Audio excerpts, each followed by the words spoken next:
Welcome to exam सहपाठी। आज के इस वीडियो में हम लोग अपने इस सीरीज़ का 16 वीडियो कर रहे हैं, ठीक है। और इसमें हम लोग करंट अफेयर्स और जीके का रिवीजन करते हैं। तो आइए इसको स्टार्ट करते हैं। टीबी हारेगा देश जीतेगा, ये लक्ष्य जो है भारत ने कब तक के लिए रखा है, यानी कि टीबी उन्मूलन का लक्ष्य कब तक रखा गया है, तो वो रखा गया है 2025 तक। बीसीजी जो है टीका किसके लिए लगाया जाता है, तो ये लगाया जाता है टीबी। टीबी को जो है कभी कभी आपको लिखा हुआ रहता है क्षय रोग, ठीक है ना, ये भी आप ध्यान रखना। तो बीसीजी जो है ये टीबी का टीका है। मलेरिया उन्मूलन का लक्ष्य कब तक रखा गया है भारत के द्वारा, तो ये रखा गया है 2030 तक, ठीक है। टीबी के लिए 2025 और मलेरिया के लिए 2030 तक। इसके अलावा देखिए मलेरिया से संबंधित एक क्वेश्चन है, आप करंट अफेयर्स का, इसको याद रखेंगे। हाल ही में डब्ल्यूएचओ ने किस मलेरिया वैक्सीन को मान्यता दी है, तो कौन सी मलेरिया वैक्सीन है, तो उसका नाम है मास्क्विरिक्स, ठीक है। तो डब्ल्यूएचओ ने इसको मान्यता दी है पिछले वर्ष। मास्क्विरिक्स इसका नाम है। न्यूमोसिल किस रोग की स्वदेशी वैक्सीन है, तो न्यूमोसिल जो है ये न्यूमोनिया के लिए बनाई गई आपकी स्वदेशी वैक्सीन है, ठीक है ना, अपने देश में ही निर्मित है न्यूमोसिल, न्यूमोनिया के लिए। हर घर जल का लक्ष्य कब तक रखा गया है, तो भारत के द्वारा हर घर जल का लक्ष्य रखा गया 2024 तक के लिए। इंडिया विंस फ्रीडम ये किसकी पुस्तक है, तो इंडिया विंस फ्रीडम जो है ये आपकी कई बार पूछी गई है, आप याद रखना। ये अबुल कलाम आज़ाद की पुस्तक है, इंडिया विंस फ्रीडम। नौसेना निर्माण के लिए नौसेना के लिए पनडुब्बी निर्माण से संबंधित आपका प्रोजेक्ट 75 है, जिसमें स्कॉर्पियन पनडुब्बी बनाई जा रही हैं, 6 पनडुब्बियां, ठीक है ना। और ये किस देश की सहायता से जो है चलाया जा रहा है, तो ये चलाया जा रहा है फ्रांस की सहायता से, ठीक है। इसमें 4 पनडुब्बियां जो है सौंपी जा चुकी हैं, 5वीं का परीक्षण हो रहा है, इसके बाद 6वीं बनेगी। हाल ही में कहाँ पर 12,000 हार्स पावर का इंजन तैयार किया गया, तो 12,000 हार्स पावर का इंजन जो है ये भी फ्रांस की सहायता से तैयार किया गया। कहाँ पे, मधेपुरा फैक्ट्री बिहार में, ठीक है ना। तो मधेपुरा रेल फैक्ट्री बिहार में 12,000 हार्स पावर का इंजन तैयार किया गया। अंतर्राष्ट्रीय सौर गठबंधन में किन दो देशों की सहायता अंतर्राष्ट्रीय सौर गठबंधन में या नहीं रहेगा, किन दो देशों की सहायता से स्थापित किया गया, तो अंतर्राष्ट्रीय सौर गठबंधन की स्थापना जो है भारत और फ्रांस ने मिलकर के की है, ठीक है। और अंतर्राष्ट्रीय सौर गठबंधन का गठन कहाँ पर हुआ था, तो गठन अगर पूछा जाए तो वो हुआ था पेरिस में, ठीक है ना। और इसका मुख्यालय कहाँ पे है, तो मुख्यालय जो है अंतर्राष्ट्रीय सौर गठबंधन का है गुरुग्राम में। भारत और फ्रांस ने मिलकर के इसको स्थापित किया था। ओके। भारत और फ्रांस के बीच में कौन सा युद्ध अभ्यास होता है, अगर आपसे पूछ लिया जाए, तो आपका शक्ति युद्ध अभ्यास होता है, गरुड़ होता है, वरुड़ होता है, और डेजर्ट नाइट 21, ठीक है। 21 यानी कि 2021 में ये हुआ था, तो इसका 21 अगला होगा तो 22 हो सकता है। तो डेजर्ट नाइट, वरुड़, गरुड़ और शक्ति ये भारत और फ्रांस के बीच में होते हैं। एशिया माइनर का पठार जो है ये आपका कहाँ पर स्थित है, तो ये कई बार पूछा जाता है, ठीक है। आपके हिस्ट्री में पूछा जाता है, ये एशिया माइनर का पठार कहाँ स्थित है, तो ये है आपके तुर्की में।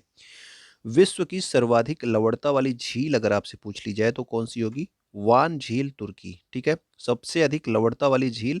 और अगर आपसे पूछ लिया जाए कि विश्व की सर्वाधिक लवणता वाली क्या, सागर, ठीक है, सागर अगर आपसे पूछ लिया जाए तब आप लोग क्या आंसर बताएंगे कि कौन सा सागर सर्वाधिक लवण है, ठीक है ना, मोस्ट सेलाइन। बजट 2022-23 में कितने किलोमीटर राष्ट्रीय राजमार्ग के विस्तार की घोषणा की गई, तो कितने किलोमीटर और जो है आपका राष्ट्रीय राजमार्ग का विस्तार किया जाएगा ये आपको बताना है। तो वो है आपका 25,000 किलोमीटर और विस्तृत किया जाएगा, तो बजट 2022-23 में इसकी घोषणा की गई है। पर्वतमाला योजना जो है इसमें किसका विकास किया जाएगा, तो पर्वतमाला के योजना में रज्जू मार्ग यानी कि रोपवे का विकास किया जाएगा। ये जैसे आपको पहाड़ों पर चढ़ने के लिए बीच में जो है आपका इस तरह से आप लोग बैठ के जाते हो इधर से उधर, तो वो होता है आपका रोपवे यानी कि रज्जू मार्ग हिंदी में बोलते हैं इसको। और 8 रोपवे बनाएंगे, कुल लंबाई कितनी होगी इसकी, 60 किलोमीटर, ठीक है, पर्वतमाला योजना में। नीलगिरी पहाड़ी की सबसे ऊंची चोटी कौन सी है, तो डोडा बेट्टा जो है ये आपकी नीलगिरी पहाड़ी की सबसे ऊंची चोटी है, ठीक है।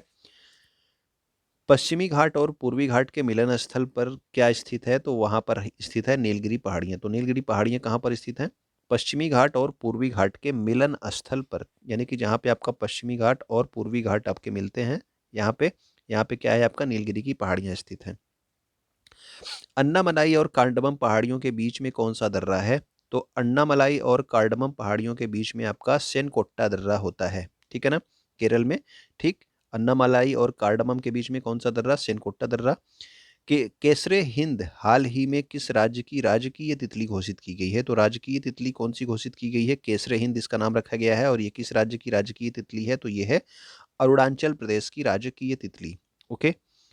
हार्नबिल फेस्टिवल कहाँ पर मनाया जाता है? तो हार्नबिल फेस्टिवल जो है कई बार लोग कंफ्यूज हो जाते हैं अरुणाचल प्रदेश में, लेकिन ये कहाँ पे होता है? नागालैंड में। अरुणाचल प्रदेश के कुछ हिस्सों में मनाया जाता है, लेकिन ये मुख्यतः जब आपसे पूछा जाएगा कहाँ पे होता है तो आप याद रखेंगे नागालैंड हार्नबिल फेस्टिवल। आरबीआई का मुख्यालय कहाँ से मुंबई स्थानांतरित किया गया? यानी कि पहले दूसरी जगह पे था, फिर बाद में इसको मुंबई में स्थानांतरित किया गया, तो कहाँ पे था ये पहले? तो पहले ये आरबीआई यानी कि भारतीय रिजर्व बैंक का मुख्यालय पहले कोलकाता में था, फिर बाद में इसको मुंबई स्थानांतरित किया गया।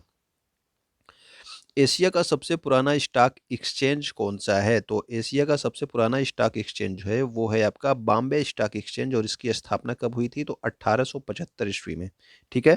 तो पूरे एशिया में जो है पहला जो स्टॉक एक्सचेंज स्थापित हुआ था, वो मुंबई में स्थापित किया गया था। ग्रीन हाउस गैसों के उत्सर्जन को कम करने के लिए कौन-सा प्रोटोकॉल हुआ था? तो ग्रीन हाउस गैसों से संबंधित जो प्रोटोकॉल था, वो था आपका क्योटो प्रोटोकॉल 1997 और कल आपको बताया गया था कि ये लागू कब हुआ था? तो लागू कब हुआ था वो आप कमेंट करके बताना, ठीक है? ये 1997 में हुआ था और ये लागू कब हुआ ये आपको कमेंट करके बताना है।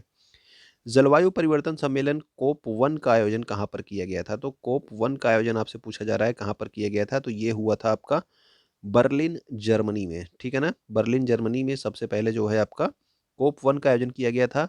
अब आपको बताना है क्या कि कोप जो है 27 का आयोजन कहाँ पे किया जाएगा? कल ये भी आपको बताया गया था कोप 27 का आयोजन कहाँ पे किया जाएगा?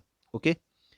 इलाहाबाद हाई कोर्ट के मुख्य न्यायाधीश कौन हैं? तो इलाहाबाद हाई कोर्ट के जो मुख्य न्यायाधीश हैं, वो वर्तमान में हैं राजेश बिंदल। सुप्रीम कोर्ट एक अभिलेख न्यायालय है, ठीक है? यह किस अनुच्छेद में कहा गया है? तो ये जो अनुच्छेद है कि सुप्रीम कोर्ट एक अभिलेख न्यायालय है, ये क्वेश्चन पूछा जाता है कि अभिलेख न्यायालय है, सुप्रीम कोर्ट, हाई कोर्ट दोनों कोई नहीं, इस तरह से पूछा जाता है, तो याद रखना, ठीक है ना? कि अभिलेख न्यायालय किसमें बताया गया है सुप्रीम कोर्ट को? तो अनुच्छेद 129 में। देश का पहला पेपरलेस हाई कोर्ट कौन-सा है? तो देश का पहला जो पेपरलेस हाई कोर्ट है, वो है आपका केरल, ओके? समलैंगिकता अपराध नहीं है, यह किस केस में कहा गया? तो समलैंगिकता अपराध नहीं है, ये सेंटेंस जो है आपका क्यों कौन-सा केस था जिसमें कहा गया? तो वो था आपका नवतेज कौर केस, ठीक है ना? नवतेज कौर केस था, समलैंगिकता अपराध नहीं है। समलैंगिकता से संबंधित आईपीसी की धारा कौन-सी थी? तो ये आपका समलैंगिकता से संबंधित थी धारा 377, ठीक है? तो ये किससे संबंधित था? ये आपका ये समलैंगिकता से संबंधित था। विशाखा गाइडलाइंस का संबंध किससे है अगर आपसे पूछ लिया जाए? तो विशाखा गाइडलाइंस आपके एग्जाम में भी पूछा जाता है। ये कार्यस्थल पर यौन शोषण पर रोक लगाने के लिए आपकी विशाखा गाइडलाइंस जारी की गई हैं। ओके। चिकित्सा का अधिकार एक मौलिक अधिकार है, यह किस केस में कहा गया था? तो चिकित्सा का अधिकार एक मौलिक अधिकार है, यह आपका परमानंद कटारा केस था, इसमें कहा गया था चिकित्सा का अधिकार एक मौलिक अधिकार है। निजता का अधिकार एक मौलिक अधिकार है, ये कौन-सा केस था? तो ये काफ़ी फेमस केस है, याद रखिएगा पुट्टा स्वामी केस, ठीक है? कि निजता का अधिकार एक मौलिक अधिकार है। तो निजता का जो अधिकार है, ये संविधान के किस अनुच्छेद में है? अगर आपको पता हो तो कमेंट करके बताना, राइट टू प्राइवेसी किस अनुच्छेद में है? 3 तलाक संबंधित फैसला किस केस के फलस्वरूप दिया गया? तो वो कौन-सा केस था जिसमें जो है आपका 3 तलाक को प्रतिबंधित किया गया? तो वो केस था आपका शाह बानो केस, ठीक है ना? शाह बानो केस काफ़ी पुराना केस था ये। बांग्लादेश से कितने भारतीय राज्य सीमा बनाते हैं? बांग्लादेश से कितने भारतीय राज्य सीमा बनाते हैं? तो ये कुल 5 भारतीय राज्य हैं जो कि बांग्लादेश के साथ सीमा बनाते हैं। मेघालय है, असम है, मिज़ोरम है, त्रिपुरा है और पश्चिम बंगाल। मेघालय, असम, त्रिपुरा, मिज़ोरम और पश्चिम बंगाल ये सभी देश जो हैं सभी राज्य जो हैं ये बांग्लादेश के साथ सीमा बनाते हैं। स्वाइन फ्लू से संबंधित कौन-सा वायरस है? तो H1N1 और बर्ड फ्लू से संबंधित कौन-सा है? तो H5N1, ठीक है ना? तो ये दोनों आप याद रखना। स्वाइन फ्लू कौन-सा है? H1N1 और बर्ड फ्लू कौन-सा है? H5N1, दोनों इम्पोर्टेंट है। रेबीज के टीके की खोज किसने की थी? तो रेबीज के टीके की खोज की थी लुई पाश्चर ने, ओके? लुई पाश्चर नाम इम्पोर्टेंट है, आप सब जानते होंगे इन्हें कि ये रेबीज के टीके के खोजकर्ता थे। एचआईवी वायरस किस पर अटैक करता है? तो एचआईवी वायरस अटैक करता है आपके टी लिम्फोसाइट्स पे, टी सेल्स पे ये क्या करता है? अटैक करता है आपका एचआईवी वायरस और ये भी क्वेश्चन आपसे एग्जाम में पूछा जा चुका है पहले। 12 फरवरी के महत्वपूर्ण करंट अफेयर्स देख लेते हैं हम लोग। वन ओशन समिट इसका आयोजन कहाँ पर किया जाएगा हाल ही में? तो इसका आयोजन किया जा रहा है फ्रांस में वन ओशन समिट का, ठीक है? टाम टाम ट्रैफिक इंडेक्स रैंकिंग के अनुसार दुनिया की सबसे भीड़ भाड़ वाले शहरों में मुंबई किस स्थान पर है? तो मुंबई का स्थान है 5वां। और इस ट्रैफ़िक इंडेक्स रैंकिंग में जो है पहले नंबर पे कौन था? तो इस्तांबुल, जो कि किस देश में है? तो ये टर्की यानी कि तुर्की देश में है, ठीक है, इस्तांबुल। और भारत में जो है जो पहला शहर है वो है मुंबई, जो कि 5वें नंबर पे है। अगला है हमारा, वर्ष 2021 में दुनिया भर के केंद्रीय बैंकों में सोने का दूसरा सबसे बड़ा खरीदार बैंक कौन है? तो यानी कि सभी केंद्रीय बैंकों की बात हो रही है, उसमें सोने का दूसरा सबसे बड़ा खरीदार बैंक कौन-सा है वर्ष 2021 के? तो ये है आपका आरबीआई, लिखा है रिज़र्व बैंक ऑफ इंडिया, यानी कि भारत का जो रिज़र्व बैंक है ये। और पहले नंबर पे जो सोने सोने को खरीदने में है, वो है आपका bank of Thailand. National centre for excellence in capture and carbon capture and utilisation, ठीक है ना? ये आपका नेशनल सेंटर ऑफ एक्सीलेंस स्थापित किया जा रहा है किसमें? कार्बन कैप्चर और यूटिलाइजेशन में। ये कहाँ पे स्थापित किया जा रहा है? तो ये स्थापित किया जा रहा है आईआईटी मुंबई, ठीक है? आईआईटी मुंबई में। मद्रास हाई कोर्ट के नए मुख्य न्यायाधीश किसको नियुक्त किया गया है? तो अभी हाल ही में जो है, अभी कल ही जो है ये मद्रास हाई कोर्ट के मुख्य न्यायाधीश बनाए गए हैं। तो इनका नाम क्या है? मुनीश्वर नाथ भंडारी, मुनीश्वर नाथ भंडारी, ठीक है? तो ये हमारे जो है महत्वपूर्ण थे। आप लोग कमेंट करके आप लोग बता सकते हैं जो भी चीज़ें आप कहना चाहते हैं। वीडियो आप शेयर कर सकते हैं, वीडियो आप लाइक कर सकते हैं। वीडियो के लिए आपको बहुत बहुत धन्यवाद।